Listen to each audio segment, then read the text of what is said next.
Hey, what's up, guys? Today, I'm gonna take a little step down memory lane. Before I started doing videos and was taking pictures of everything. So this is back over the past 4 years or so.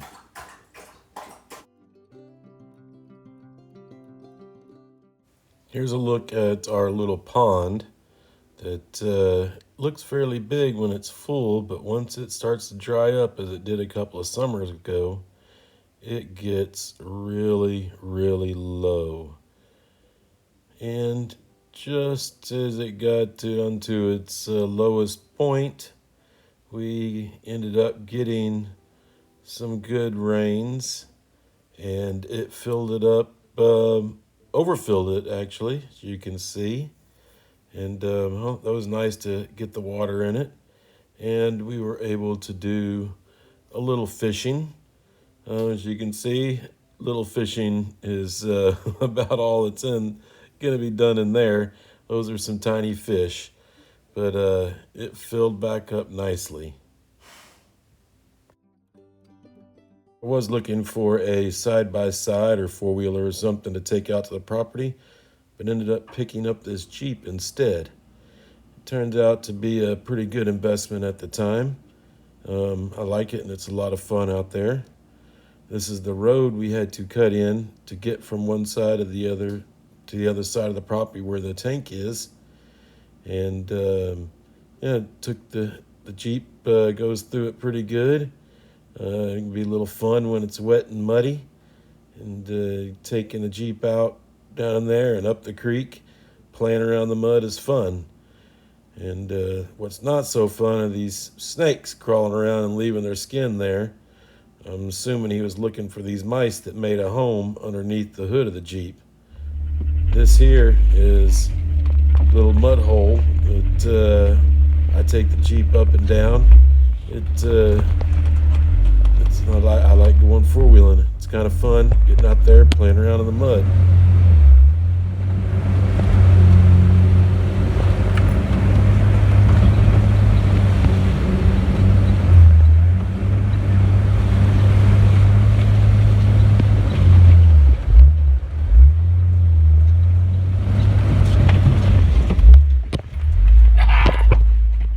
Here's my little old John Deere tractor when it was all nice, shiny, and new. First day I picked it up, and boy, was that a good investment. I have used the heck out of this thing, probably abused it a little bit too much, but it is so handy to have one of these. Now that I had the tractor and the Jeep, I needed to build a carport. Here's where I'm just starting to put the first poles in. Ended up building a 40 by 20 carport, which that did take a lot of time, especially doing it mostly by myself. Wasn't the squarest thing in the world. I had to do a lot of manipulating, but ended up getting it in, and it hasn't fallen down. So I guess I did a good enough job.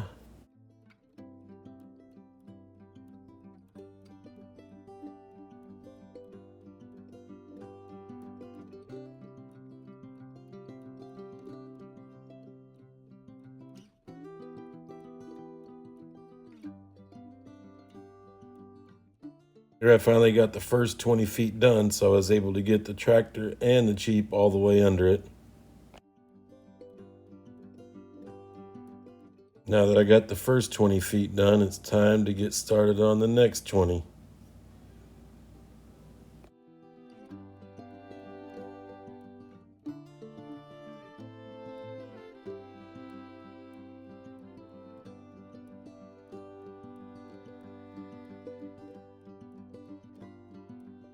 I got all 40 feet up and covered, and boy, did it fill up underneath there really fast.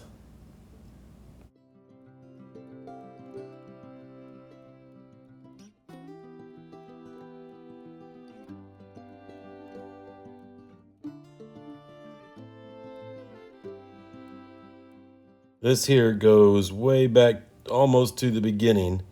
My first little fire pit there, and the only table that I had outside with no cover. As you can see, no place to store anything else but under a tarp over there. Eventually, fire pit got a little better. I got a little more places to store stuff. Then I got this upgraded table with an umbrella.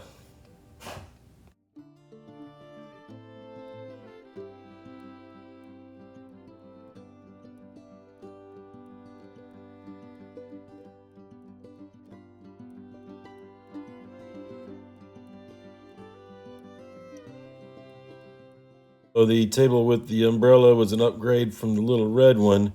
Still didn't provide much protection from sun and when it did rain. So I got started here on my gazebo, which turned out really nice if you ask me. Just took a little while to build it, but that's the case and any time when you're mostly doing stuff by yourself. Just takes time. And there ain't nothing to do but just to keep on moving forward.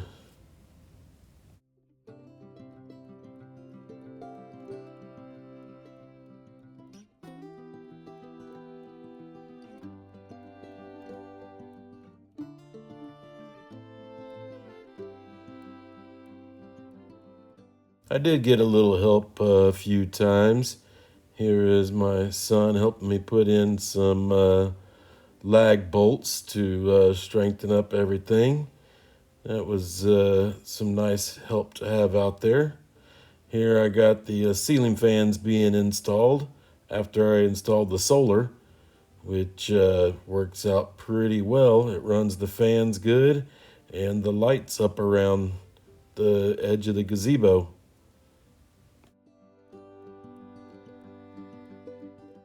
I was just going to leave the roof with just the tin and the 2x4s showing, but I found these cedar planks at Home Depot in the cold lumber section, and they were 70% off. So I picked up a whole bunch of them and lined the roof. And I ended up using them to make this tabletop for the new table that I got for the gazebo. It was a metal one, so I put this wood over the top of it, and think it came out pretty good itself.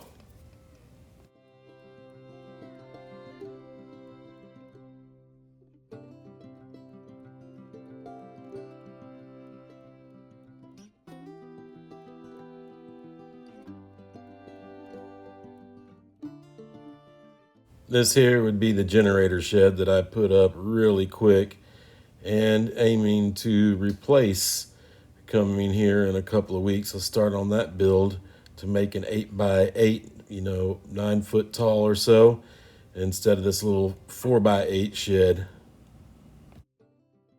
Here, my mom did come out to help me a few times, which was very nice. But one of the times she came out, she almost stepped on this thing that was crawling right in front of her. This here would be the platform for the water tank and catchment system coming off of the roof of the carport. Got a 500-gallon tank sitting up on top of it, and couldn't find any pictures of it with the tank and everything all built up, but that's just the platform. Here's the RV sitting out in the elements, and that's not good up for RVs.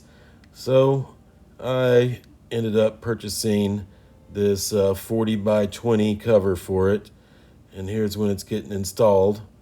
It has been nice. It keeps it actually a little cooler inside than the outside for most of the day. By the end of the day, it's heated up pretty good in there, but for the beginning, it stays cool and the sun don't beat down on the RV as much.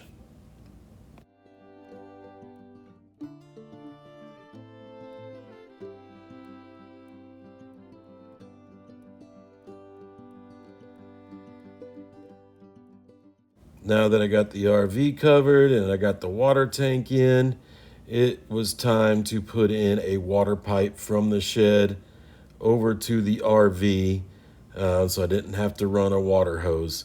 I was surprised about how much pressure I had at that end, Since there is no pump or anything on the tank, it's just gravity driven, but it worked out pretty well and saves me from running the hose all the way over there.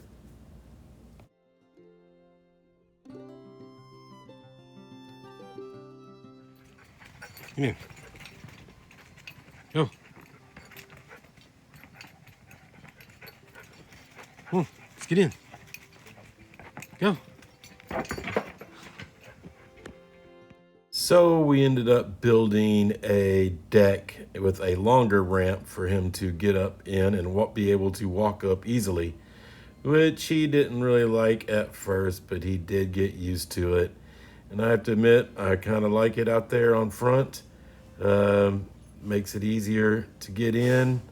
Got a little sitting area up there now, so it looks nice and adds a little bit to it.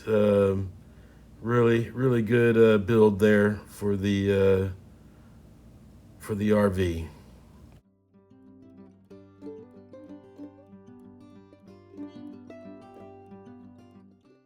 Next, needed to put in a walkway from the RV to the gazebo. So got these little stone um, blah blah blah blahs from Home Depot, and just dug them, put them in the ground, and made a quick little path over. Here, I just put some reflective paint on top of the gazebo roof. Maybe keep it a little cooler in there. Here's another massive tree that fell down. It's always fun to come out to the property and see this. It makes for a lot more work all the time. Don't know why it keeps happening, and but it seems every couple of months something big falls, breaks, comes down, and it takes a lot of cleanup work to get it taken care of.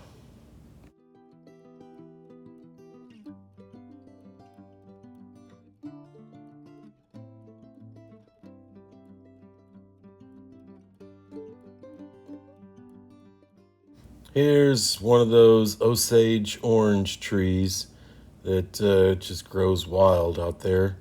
It's the one that you saw me cutting down maybe last week that had the light up into it, that the branches, all the green branches that grew back so quickly this season.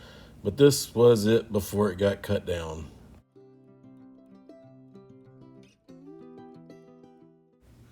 This area here was super overgrown with briars and trees just growing wild, and it was a mess. It took a lot of time to get these all pulled out of here. You can see the piles and piles of briars that were pulled out of the trees, just stacked up all over the place. Eventually got them loaded up onto the tractor and got them dumped off. Here was the first load. So you can see it's almost as big as a tractor. And went and got some more out of the trees. Got a second load on the tractor that's just as big or maybe bigger than the first one. But when it was all said and done, it looked really nice. Gotta love the way it transformed this area of the property. Here's the before pictures of the area. See how massively overgrown those trees are, and just how much had to do to get it to look like it does now, which is so much better in that area. It's hard to believe that's the same area there as the previous pictures. And here's another spot that was cleaned up. It's over behind the RV and behind the generator shed. Not as bad as the first area, but still lots of briars and brush and everything up in the tree to pull down and get out of there to make it look nice. But every time you do a job like this, the outcome is very satisfying. Well, that about does it for this walk down memory lane, going through all my old pictures and things that I worked on before I did any videotaping, really. And it's pretty cool to see the transformation of each area that I worked on. And that's why I started doing videos, so I could have a little better sense of the before and after and to share it with you guys.